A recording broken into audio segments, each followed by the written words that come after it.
What's up, guys? Thanks for tuning in to the YouTube channel today. We are here with Jason Creel from Alabama Lawn Pros and the Lawn Care Life. How you doing today, buddy? I'm doing good. Y'all might not know, Jeremiah and I are practically neighbors. Literally, like just across the interstate there. We're pretty. I mean, if you were really good with the driver, you might be able to hit my house. Now, Tiger Woods might be able to. I don't know if I could. But this is not my chest hair. This is a microphone. I hope the microphone sounds okay. I don't know. These are new, and we're working through some stuff. So, welcome into the channel. I haven't done much YouTube videos before. I've done some in the past, but we're going to try to start a series on truck setups, all kinds of different businesses around us, mainly lawn care and landscaping. But Jason has a weed control and fertilization company, and we're excited to see what his setup looks like. Maybe you're looking to get into this if you're in lawn care and you want to transform your business, or maybe just add on this service. Maybe this will be some good help for you. So, Jason, give us 2 minutes of a walkthrough of kind of what Alabama Lawn Pros is, how you got started, and then I want to do a walk around the truck.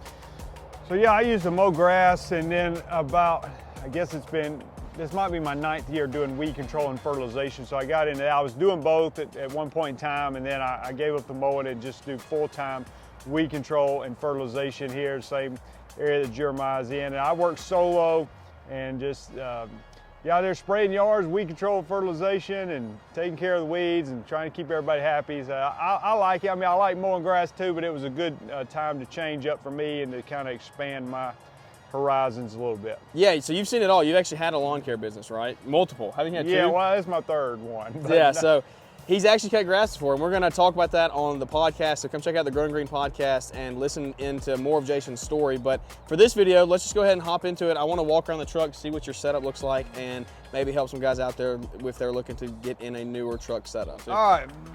So, like when I started weed control and fertilization, I had to just find somebody that could help me. Fortunately, I had a friend from the city I moved from who'd been doing this for literally longer than I've been alive. And so he told me, he said, hey, you need to get you a gram spray rig. And so that's what I've got. This is gram spray equipment.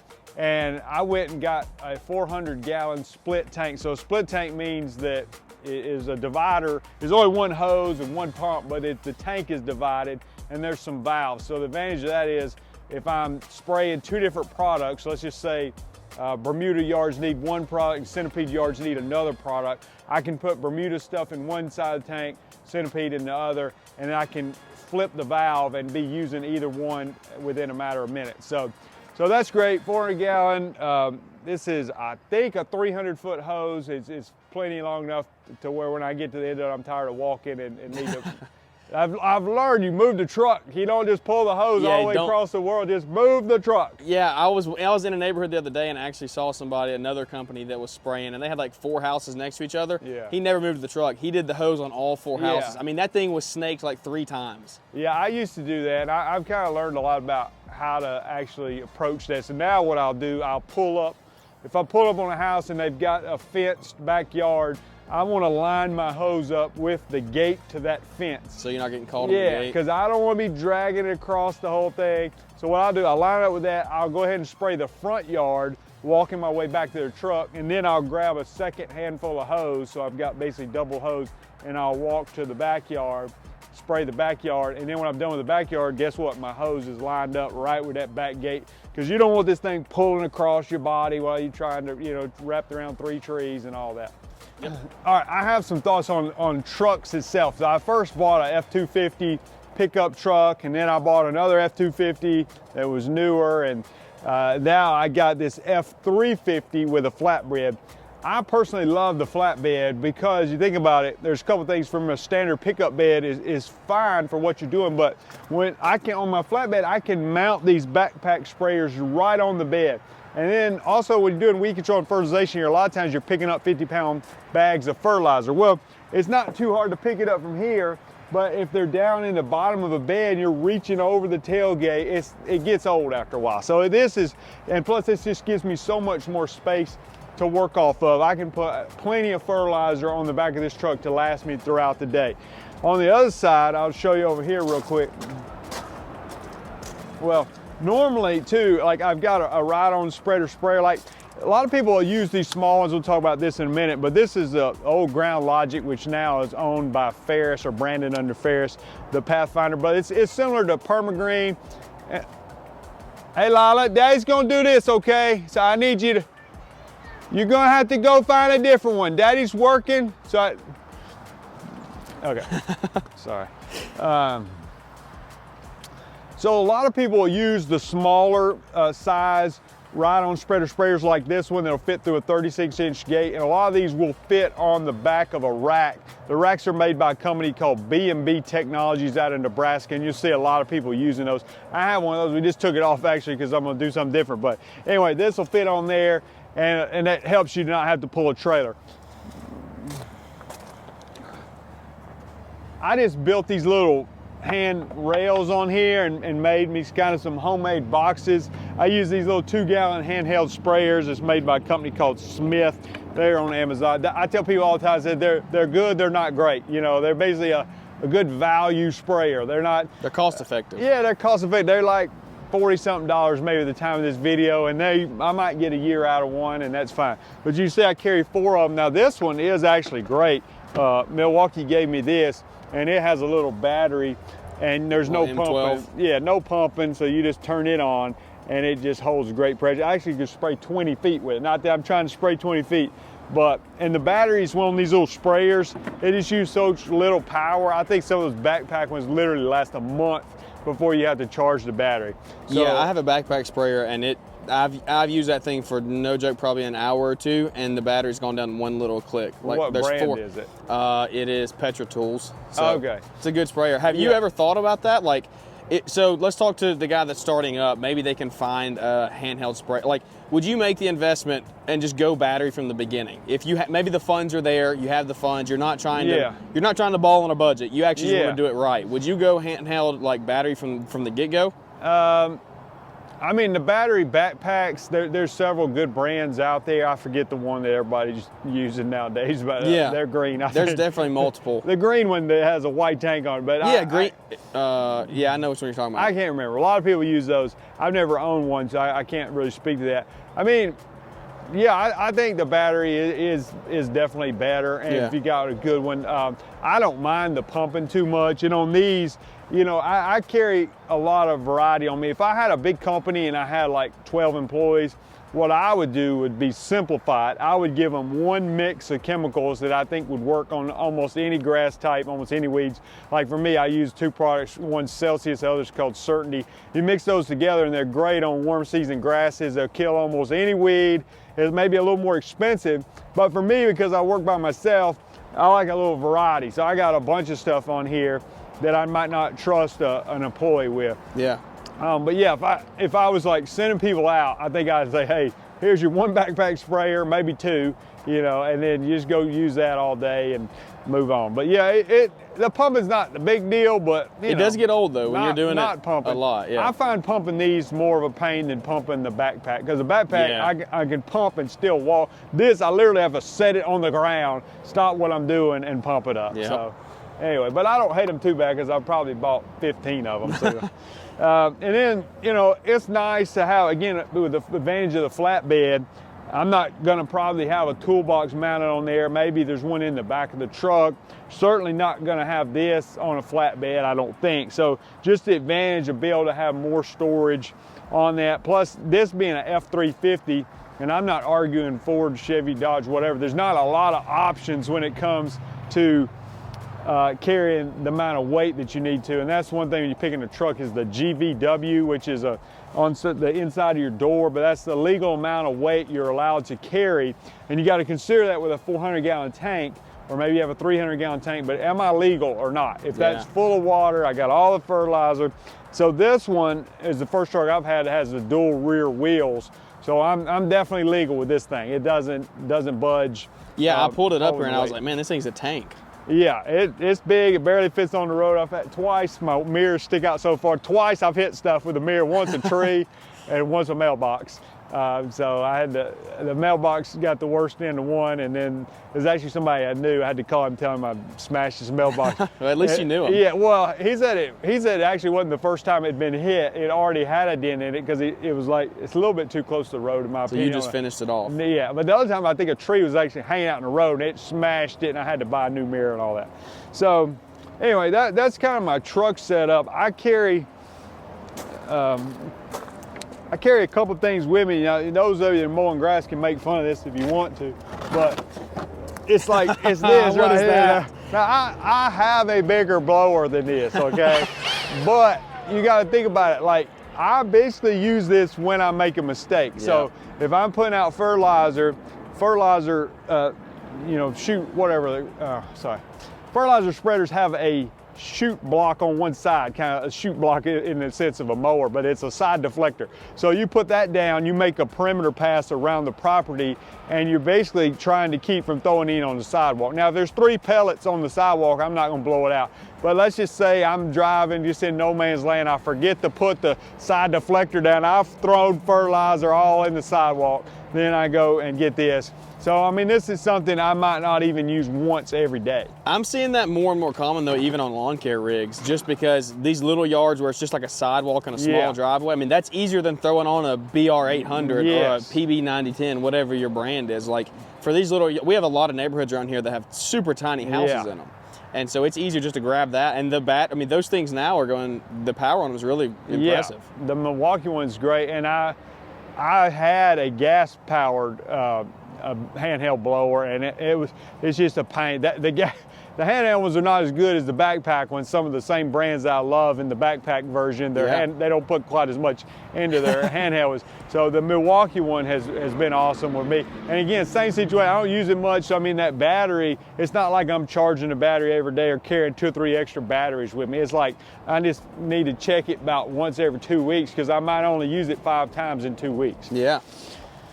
All right. This is cool. Now we get to the fun stuff, though. This is the stuff everybody's waiting on. I will say this, though. This is a Hanay, I think H-A-N-N-A-Y reel. It says their motto is like best reel you ever own. I think it actually is true. And people say, well, 300 foot. I mean, it does have a magic button that winds it in for you. Okay? So you don't have to hand wind it. I'm not out here cranking this thing by hand, winding in 300 foot of hose. So, all right, we'll go the spreader sprayers.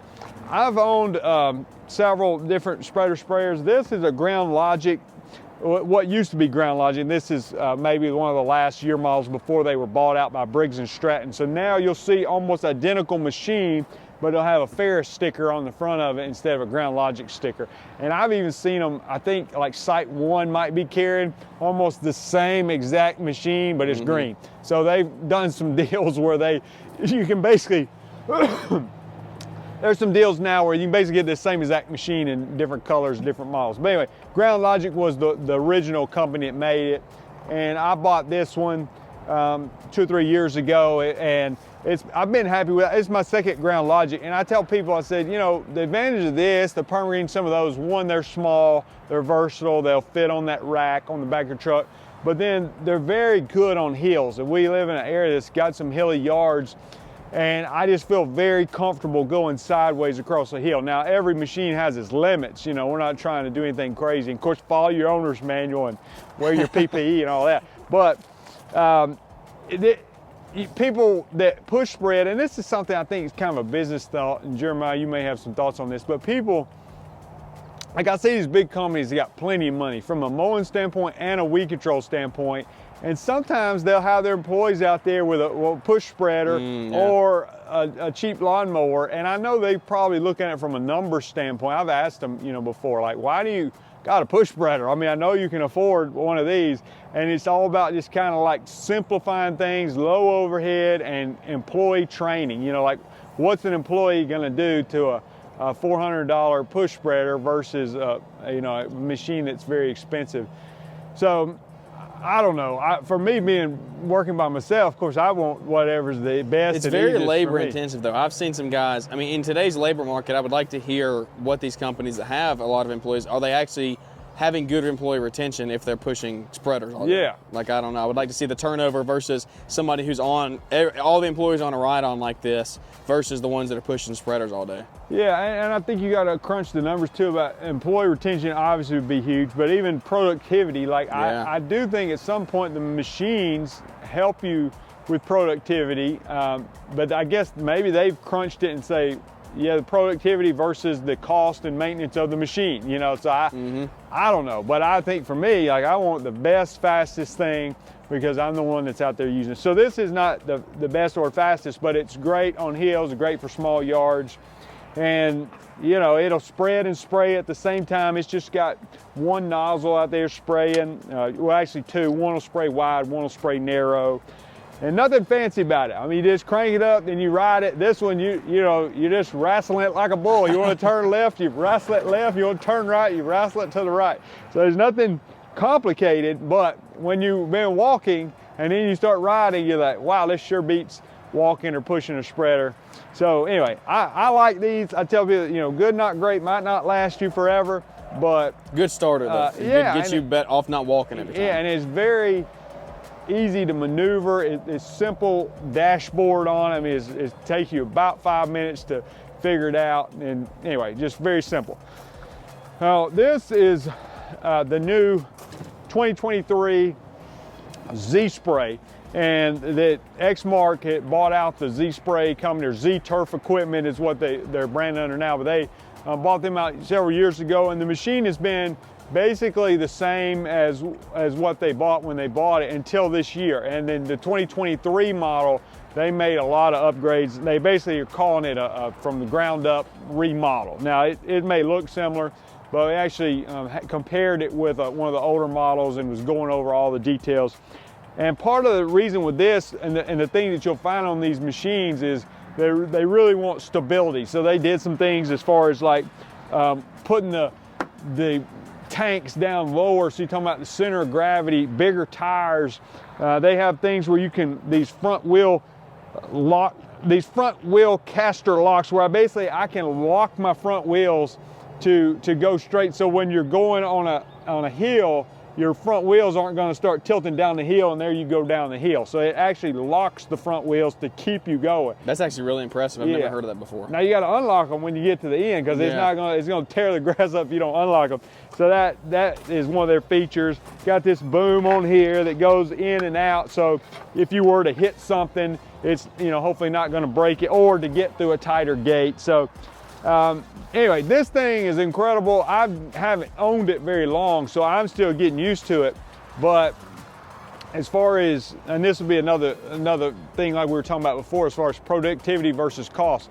Mechanizing obviously can be expensive, but on the productivity side, especially if you have a bunch of large properties, I mean, this thing's gonna open up some opportunities. So like you mentioned earlier, the guy was dragging hose around 4 properties. You know, I see where people get on a machine, and if they've got a bunch of yards in the same neighborhood, they'll literally just park the truck and they'll go start hitting all the yards with the machine, and then come load the truck back up. So this was gonna have to be pulled on a trailer, unless you've got some kind of flatbed, a Zuzu or something, where you can pull it back up on there, like on an NPR, things like that. But this will run with 0 turns as far as speed goes. I think it's about 10 miles an hour. Now I don't operate at 10 miles an hour, I'm operating about 6, but compared with the other machine, about 3 miles an hour. So you can see a significant difference as far as productivity being bigger. Now it's not gonna fit through a 36-inch gate, but it does have a 25-foot hose on here. So if you got in a tight spot, you could park it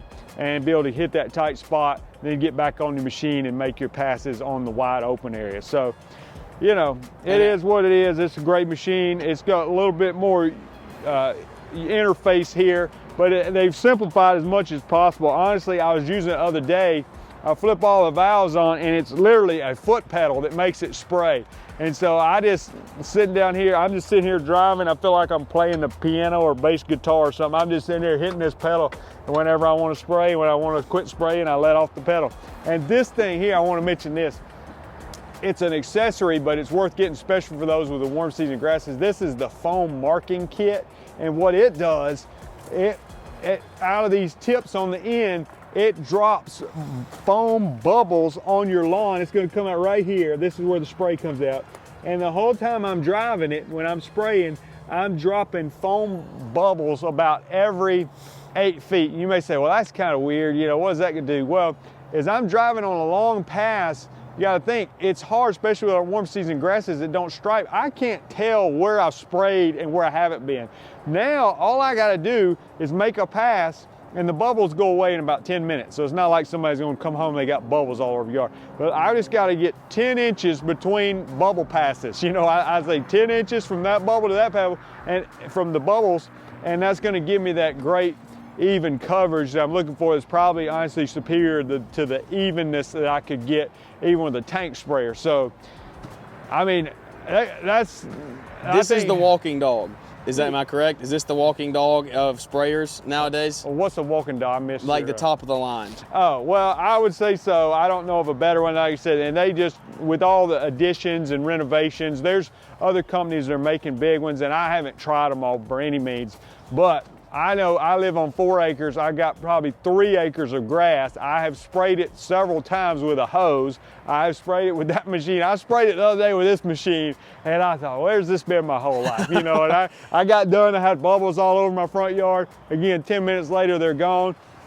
But there was no more just like, used to, honestly, what I would do on a big property, I would go early in the morning where I could see my tire tracks in the dew of the grass, because that was the best way to tell. I mean, it's just hard on a big property. Maybe on a football field, you can pick out the chain, the post on the fence on the other side of the field. But even that can be tricky sometimes. But a big yard, it's got all shapes and turns. It's hard to know exactly where you sprayed and where you haven't sprayed. So the foam marking kit was awesome for me. Yeah, and it's got a different tank. Like I've got another tank I'm about to put on here, literally where I could spray one thing with this, and then the other tank is a separate chemical. So let's say I'm spraying something all over your yard and I see some nut sedge, which is going to require a specialty nut sedge product. Well, my friend has got one of these for a long time. He said, I don't even get off the machine anymore. He said, I just grab the hose that comes with that little special tank, spray the nut sedge, and then keep on going. So, there's no, you know, basically he's saying, I don't go back and get the backpack sprayers anymore and start walking around hitting the nut sedge that I miss. I'm on the machine spraying. I see nut sedge, I'm spraying that on the machine. It's really, in that situation, you just got to keep this thing healthy and happy, feed the beast, basically. I love it, dude. I love it. Well, this is awesome, man. I think that completes the truck, the equipment setup.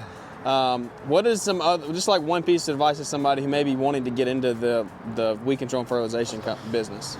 Yeah, it's not for everybody. Okay, I think it's great. It's been absolutely wonderful for me. I think in general, a person spraying yards versus mowing yards, the spraying person is going to make more money. With that being said, you got to get a lot of customers. It takes, I could probably do 500 customers by myself. Okay, now that's smaller yards, things like that. So if you don't feel like you can market your business and get customers, it's probably not for you. And I tell people all the time, don't just get in it and kind of dabble and go get you 30 yards. It's not worth it for 30 yards. You can spray that literally in one day, and then you won't go back to their house for 6 weeks. So, and you got to keep up your license, all that. So if I had one tip, I think find somebody local or somebody at least regional that has similar grasses, similar weeds that can teach you what to do, because it's not a thing like I just buy that book and I read it and now I know how to run a business. You can pass your test to get licensed through the state Department of Agriculture, but that's not going to honestly teach you what to do when you get out in the yard. So you just need somebody that's been there, done that. Let them help you kind of get immersed in it. It's almost like learning a foreign language. Let them tell you what to spray, when to spray it, when to put out the fertilizer, how much fertilizer, and over time it starts to make sense to you. Oh, that makes sense why I sprayed that at that time and why I used that fertilizer. So you got to have a mentor, in my opinion. Absolutely, man. Well, that's cool. That's awesome. Thanks for taking some time with us to walk through and give us this setup. Tell everybody they can actually learn more about kind of speeding up their process, right? You have some courses that they can go to. Yeah, I do a lot of online training. My website's lawncarelife.com, and my YouTube, I'm Lawn Care Life on YouTube. There's weed control videos and all that. But yeah, it's a video course. It's mostly for people with warm season grasses that want to get into weed control. You know, if you got cool season grasses, you need to find somebody else to help you. I can tell you how to kill them, but not how to necessarily make them look great. But there's pricing charts and programs, all that, lawncarelife.com. So yeah, you can check those out if you get a chance. Fantastic, man. Thanks a lot for the video today. All right, thanks a lot, Jeremiah.